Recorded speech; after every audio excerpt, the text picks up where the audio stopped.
Hi, everybody. Welcome to another episode of Friends of the Forest. My name is Dale Mangold. I'm your host. And this week, our special guest is Mr. Tommy Hyde. And we're going to learn all about Tommy and his music career and background and some upcoming new material that he has out a little later on in the show. But for right now, we're going to get a few things out of the way.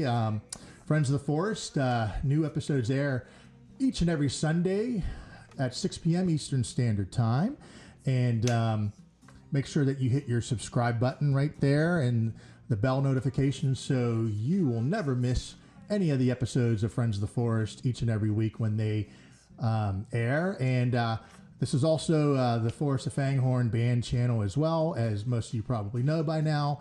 But if not, Forrest Of FangHorn is my latest project, an eclectic mix of funk, jazz, hip-hop, rock, and R&B music. You can check out our album Ents Marching, which just came out a few months ago as well. Very horn-oriented stuff, so if you like that type of stuff, check out some of our videos on this channel, as well as our music, which is on all of the typical streaming and downloading platforms. Anyways, other than that, if you want to be a guest on the show, if you're a band, artist, or entertainer anywhere in the world, let us know. Email us at forrestoffangHorn@gmail.com, and we will email you back with all the information that you need to know about being on the show. It's really easy. We do everything electronically, so we take care of all that stuff. But if you happen to be in the Pittsburgh, Pennsylvania area, such as our guest today, Tommy, you can film your episode right here in Treebeard Studios. So just send us an email and we'll have all that information in the link below. So without further ado, let's dive into this week's episode.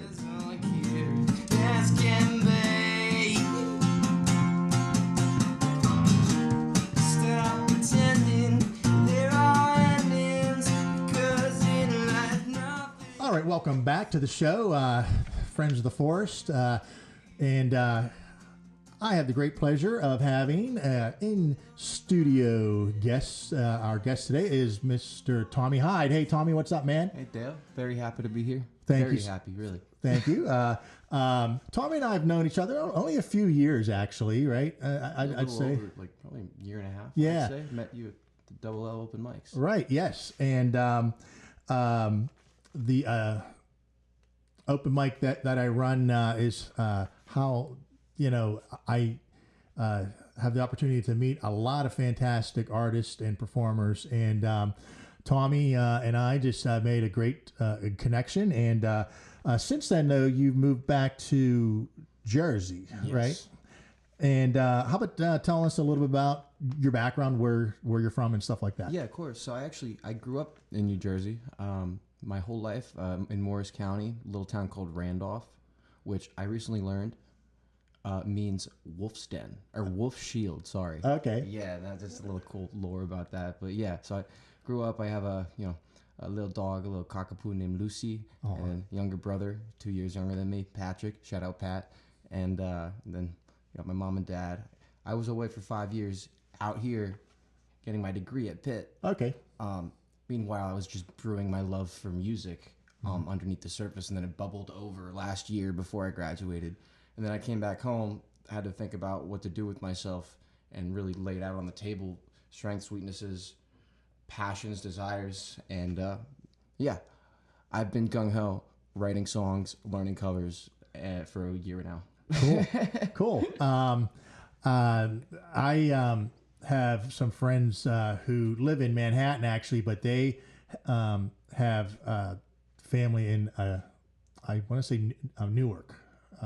Okay. So, but anywho, and I'm a big Bruce Springsteen fan, so obviously Jersey. Mm-hmm, So, mm-hmm. But I digress. But how about tell us about your music background.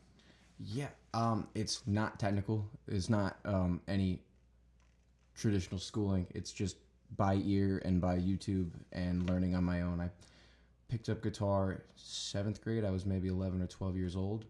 and originally it was guitar class, and they didn't have any left-handed guitars, and I'm a lefty, so I learned righty. Yeah. I couldn't. I got a D. Okay. So I got a D in my first music,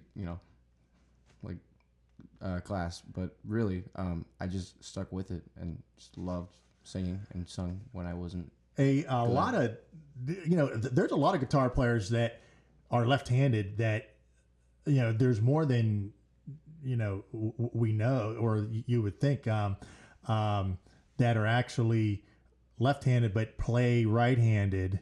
Other than someone like, Hendrix played He's left-handed. Did the old flip upside down and all that stuff.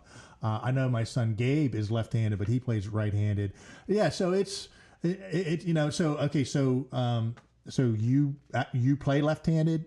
I play right-handed. Okay, I play okay. just like everyone else. Gotcha. But Most people. But then too, I mean, and there's different schools of thought, and I like your opinion on this. If you are, obviously your left hand is your dominant hand, so on the fretboard, that sometimes that is an advantage. I don't know. I mean, what do you think? I find that there is something to it there. I finger pick, so I've gotten pretty comfortable with both hands at this point. Gotcha. But there is something to it where I do find myself using the fact that the left hand's stronger. I'll bend strings a lot more than I see other players do, and I'll get very, very funky with it, and I don't know if that actually is because of this left hand or what. Mm-hmm. Now, I mean, I've seen you in the past play acoustic guitar. Do you play strictly acoustic? Do you play electric? What else do you do there, or what do you prefer? I prefer the acoustic. Okay. Yeah. But they both have their own strengths, But it's funny because my new band is called Elektrikoolaid. Nice. Yeah. I like that. I like that. And you got a lead singer playing an acoustic guitar. Cool, man. At least for now. Yeah. Cool. Okay. Well, why don't we? You want to talk about that band or anything that you have coming up? The plans in the works to release the album that I've been putting together for well over 2 years now. It's been songs I've been writing as a solo artist, but they've been always intended for a band. So I eventually got my people together just in the last several months, and we've been working very consistently to get the songs that I've been vetting based on audience response to a position where they're ready to go out into the world and be not just entertainment, but real art that says something and reflects. And it's a lot of that is a lot of the music when you hear it. The song I'll play later is very introspective. It's not just heady. It's grounded and blunt at the same time, but it's also got some ethereal thing to it. Cool. Now, the band that you assembled, how many people are in it? What's the type of lineup, the instrumentation, stuff like that? Yeah. It's right now we're just a 3-piece. It's a bassist and vocalist and another vocalist for me, and then guitar with drums. Oh, so sweet. Yeah, it's kind of just like Nirvana. Okay, and they're all from back in Jersey? Yeah. Okay. Yeah. Nick Nuttall and Kyle Hennigan. Oh, sweet. Cool. So, I take it you're in the process of in the studio tracking and things like that, or where are you in that whole? We're not at the part where we're not at the part where we have the whole piece, the album laid out and actually working it to get that out yet. We're actually at the part where the songs have been playable by me alone for years, and now it's reworking them to basically fuse all our spirits. Gotcha. And get that full weight of it. So it's just it's just a waiting game. It's just okay. And too that as a songwriter myself, I tend to over the years, the majority of the things that I typically write, I write for a full band, whether it's a 4-piece or a band with 4 horns and keyboards and all that stuff. But so that's that mindset. But then sometimes I'll go to an open mic or where it's an acoustic open mic, and it might just be myself because I also play a guitar. I'm mainly a horn player, but so if it's just me or me and one other person, you try to do a stripped down version of something that you wrote for a whole, Oh, that's like the band. opposite. So this is the opposite. How is that experience like? How is my experience as opposed to yours? Yeah. It's a lot of it is actually like growing out of the like ego. It's a lot of it is like being able to put aside my own like strictness and be able to hear what my bandmates hear, right, and to play into that, and then actually see the piece as a lot bigger than just what I thought it was, and sort of get their own spin on the story. Sure. And with that, it's just a more cohesive telling, really. Okay. Yeah. Cool. It's like that. Yeah. But it's a lot of communication. Well, right, because I mean, it's over the years, with the MTV Unplugged, that they used to have years ago. You have, every band from Nirvana to Kiss to whoever. I was just watching Alice in Chains yesterday. But and you see interviews with these musicians saying, "Oh, it was kind of weird at first, adjusting to play acoustic versions of songs that were written to like full out rock out." So that switch. You guys, So it's probably and like I said, I really haven't done that much in my writing a career. So, but it's a challenge for sure. If you're you specifically write a song for one instrument and one voice, for an example, and then and you've done that and you performed that for years, okay, or a longer period of time, and then now you have to arrange like you're saying, get your other bandmates' perspective and ideas on maybe how things should go. I mean, it's a challenge, and a lot of people don't realize that. It's it's You not really as have easy as to just going in and flipping a switch. Yeah. Open your ears, in a sense, in a very Yeah, cool. Yeah. Okay, so you able to give us a hint of maybe how many tracks that you'll eventually be releasing later on there's this gonna year? be minimum 13. Oh, nice. Yeah, it's gonna be a full concept album Okay. with no fillers. It's gonna be like, this is my, like, this is our masterpiece, so to speak. Sweet. We're taking our time with it. Cool. We're giving it our all. So Nice. There's no reason why not. Cool. And well, I mean, I know personally, I can't wait until the finished product comes out a little later on this year with that. Okay. What else do you want to chat about? It's like, what other thing? What are some, or who are some of your influences as far as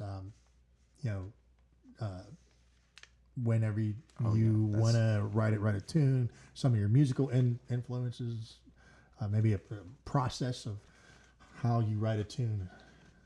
So that's good questions. I'll start with I got a really versatile set of inspirations.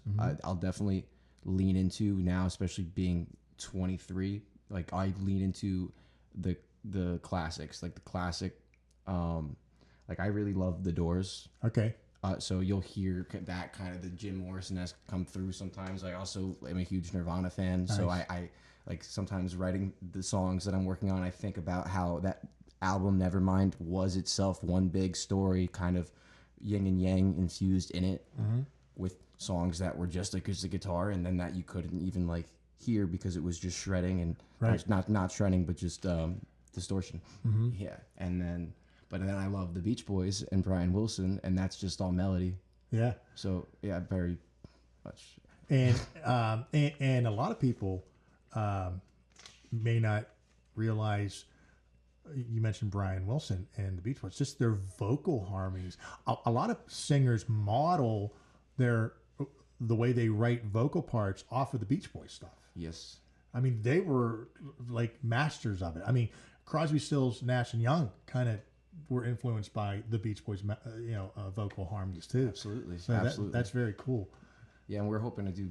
So we actually already are starting to do a lot of that. Me and Nick we've been singing together for 2 years now before the band began, so we have this kind of chemistry where we can blend our voices. And Nice. It's not like the Beach Boys, Right. but it's hard. Right.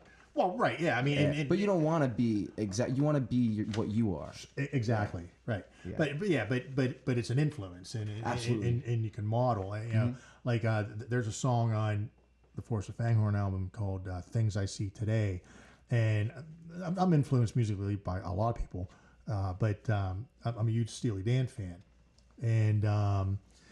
and I just started dabbling on the keyboards. I was coming up with these, and I'm not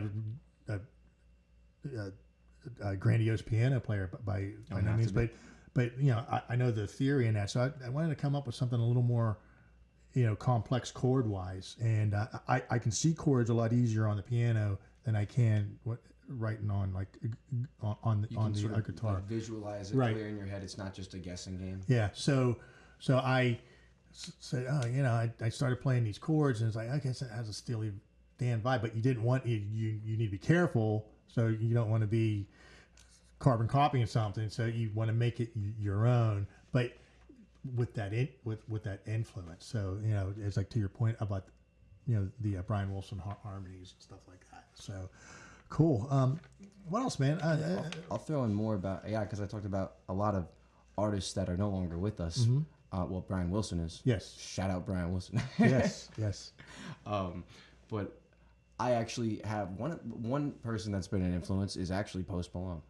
Okay. Yeah, and his vocal expression, what he does with his voice.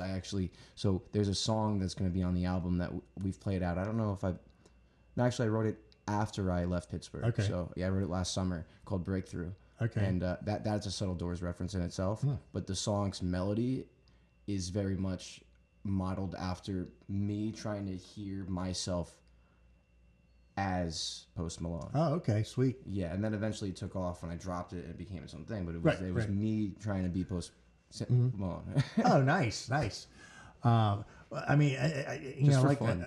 like I said, I love and enjoy talking to real songwriters. And now, do you call yourself more like a lyricist or both? Like me personally, I find it easier to write music than writing lyrics. I don't consider myself a good lyricist. Every once in a while, I'll come up with something clever, but I prefer. It's easier for me to write music than it is lyrics. How about with you? To me, they're not really separate. Okay. That sounds weird. I don't know. Well, no. I get what you're saying. But I'm thinking, the Argonauts. I hear the sound, the creative sound. It's all the sound for you. That definitely comes through, in a good way, in a very good way. Yeah. I like the horns. Thank you. But on your question, for me, what did you ask? I'm sorry. Well, no, I mean, are you comfortable writing both lyrics and music, or I mean.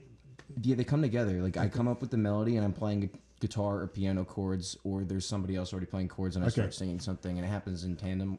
I write a lot of poetry. I read a lot. So it's like, and I also write like I'm into logic and philosophy. So like I will take my mechanical thoughts and writings and sometimes work them into a more artistic aesthetic sense. Gotcha. And so it's like, I would call myself an artist in the literal sense. Yeah. Cool. Yeah, and that's always been, like I said, very difficult for me. I just like I said, I can write melodies and hooks and all that stuff easy, but if you say, try to write like meaningful lyrics, if that makes sense, or deep lyrics or whatever, I'm just not strong in that. So I'd prefer someone else writing lyrics, and I'll write music. But I mean, you obviously feel comfortable doing both, or and they're infused. You're saying they're really infused in my mind. Yeah. Cool. Cool. But the sound, I think, is a language of its own. Yeah, it's you can have the English language and be good at that, and have the the Irish gift of gab, which I have apparently a little, just a tad, just a little tab from my grandfather. But like the sounds that you can create all are their own. To me, they're their own meaning in and of themselves, and they're their own expressions of something in you, and they're just as valid. And they could actually say sometimes more, penetrate the heart more than words that somebody doesn't like understand all the associations around. Tommy Hyde, everybody. When we come back, we're going to have a special live performance right here in the studio with Tommy playing one of his songs. So we'll be right back in a moment. This song's called Nostalgia.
Wow, Tommy, that was a stellar performance of of your song. I really appreciate you playing live here in the studio. Once again, we're going to put links in the description below of all of Tommy's social media sites and where you can keep tabs on when his new album does come out a little later on this year. Where can people find your music or any social media sites that you have that we can talk about? So you can find my own solo stuff at Tommy Hyde on Instagram. So just Tommy Hyde, Hyde. And then you'll find a picture of me in a funny hat and golden aviators. And it's hard to miss. Yeah. And then my band, Elektrikoolaid, you can find us on Instagram, YouTube, and Facebook at Elektrikoolaid Band. Yeah, and we'll put all those links in the description below too, so you can check out Tommy Hyde and Elektrikoolaid, right? Yeah. Yes. Okay, I got it right. I am so excited, and I love that name. It's like before we went on air, Tommy said, "You're gonna really dig this name of the new band, Dale," and love it. Anything else you want to chat about with our fans out there? I don't have too much really to say. This is my first, public appearance, so to speak, since I've started this career, and I got to tell you, Dale, I'm very grateful. Really, yeah. Well, and I'm grateful to the audience that's listening.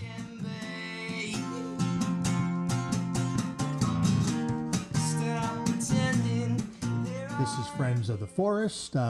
New episodes air each and every Sunday at 6 p.m. Eastern Standard Time. Make sure you hit that subscribe button and like the video and all that type of stuff. That helps us out. We can bring even more artists and bands and musicians on the show. If you want to be on the show, just a reminder, look in the description for that email. Email us at Forrest Of FangHorn, pgh@gmail.com if you want to be on the show, and we can tell you how all that works. Tommy, thank you so much for being our guest this week, and it's so cool to see you again, my friend. And that's about it. That wraps things up. My name is Dale Mangold. You got Tommy Hyde. My man. This is Friends of the Forest. Tune in next week, and until then, everybody, peace and love.